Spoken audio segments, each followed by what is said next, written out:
İranla müharibənin 4-cü günündə İsrail hədəf aldığı Fordo nüvə obyektini məhv edə bilməyib.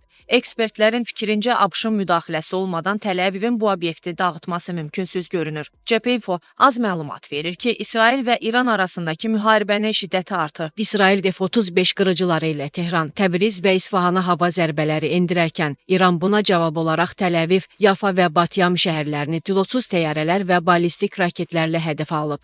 İki ölkə qarşılıqlı olaraq neft emalı zavodlarını vurur, çox sayda mülki vətəndaşın həyatını itirdiyi bildirilir. Ancaq müharibənin başlamasına səbəb olan İranın nüvə obyektləri hələ də salamatdır. Xüsusilə Tehranın cənubundakı Qum şəhəri yaxınlığındakı dağda təxminən 1 kilometr dərinlikdə inşa olunan Fordo Uran zənginləşdirmə müəssisəsi İsrailin ən mühüm hədəflərindən biri kimi diqqəti çəkir. Axios xəbər saytının təhlilinə görə İsrailin İrana hücumlarının müvəffəqiyyəti Fordo obyektinin məhv olunmasından asılıdır. Ancaq İsrailin bu dərinlikdəki obyekti məhv edə biləcəyi sursat və ya ağır bombardmançı təyyarələri yoxdur. Belə bir əməliyyatı yalnız ABŞ-ın 52 bombardmançıları həyata keçirə bilər. İsrailin Vaşinqtondakı səfiri Geçiel Leyterdə Fordonun məhv olunmasının əməliyyatın başa çatması üçün mühüm əhəmiyyət kəsb etdiyini bildirib. Yüksək rütbəli bir İsrail rəsmisi isə Əl-Ərəbiyyəyə ABŞ-nin müdaxiləsinin vacib olduğunu etiraf edib.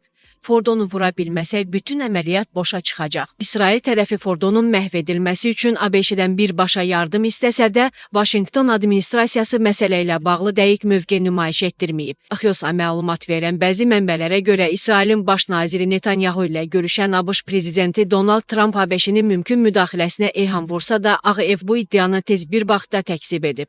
Bildirilir ki, Trump administrasiyası hələlik yalnız müdafiə dəstəyi verir. 2009-cu ildə tapılan Fordo obyekti beynəlxalq ictimaiyyətdə İranın nüvə silahı istehsal etmək niyyəti ilə bağlı narahatlıqlara səbəb olub.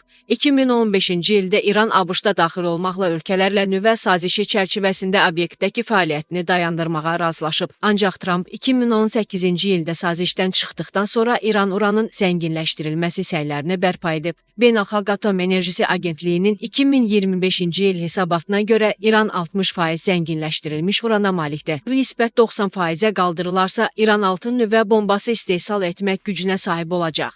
Ekspertlər bildirirlər ki, İran bu səviyyədə zənginləşdirilmiş urana malik nüvə silahı olmayan yeganə ölkədir.